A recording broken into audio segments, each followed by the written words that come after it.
$262 that she makes in monthly payments that fast. That fast. Why? Because when her income went into the credit card, it satisfied any amount due on credit card number 1. So now that $262 is cash flow over here. Do you have a credit card that you can do that on today? Did that just take a load of stress off of you? This is exactly where I started with Velocity Banking. I was freaking broke. I was so broke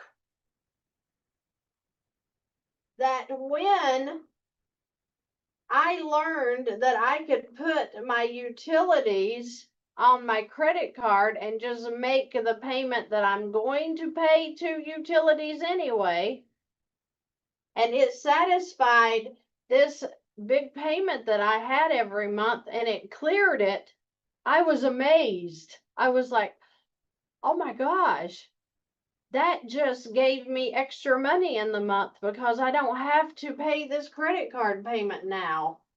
It was paid, considered paid, when I put my income in for my utilities.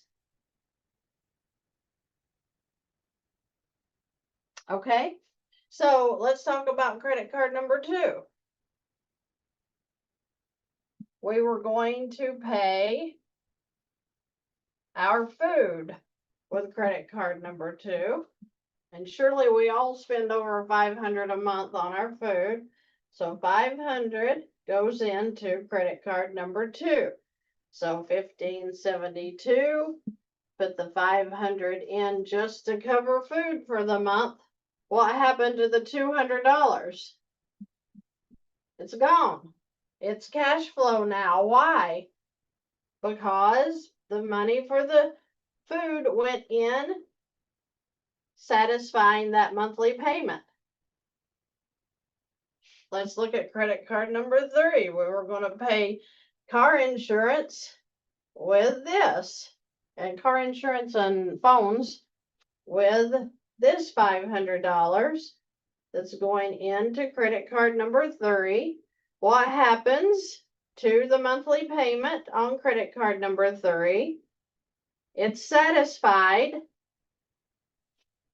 Now we have $231 more dollars in cash flow. Okay, so, man, my board is really ducky. Okay, so does this mean that we have $693 in new cash flow that we didn't have before?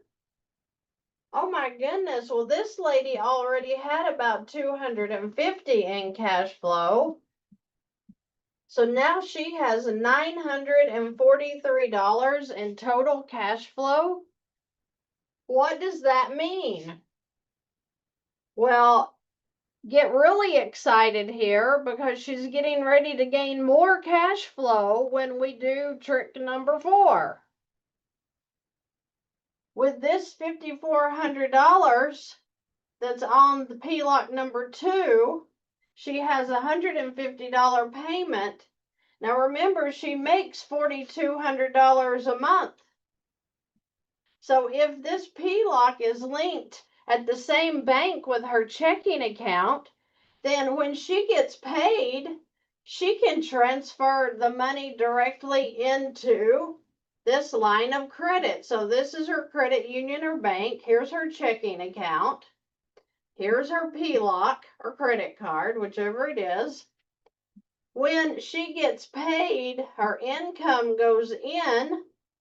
So the $4,200, or it doesn't matter if she's paid daily, weekly, bi-weekly, monthly, it doesn't matter. Whenever she's paid, she will transfer the income over into this PLOC. Then, if she has her car insurance, now remember, that's going to be charged on credit card number 3. But if credit card number 3, she makes that $500 payment to cover her car insurance, credit card number 3 would be paid directly out of this PLOC. So now all income goes into the checking. You transfer it over into your PLOC to reduce that balance, just like we're showing here. Her balance of the PLOC would be $1,200 now. Then the PLOC comes out and will pay all of these debts as they're due.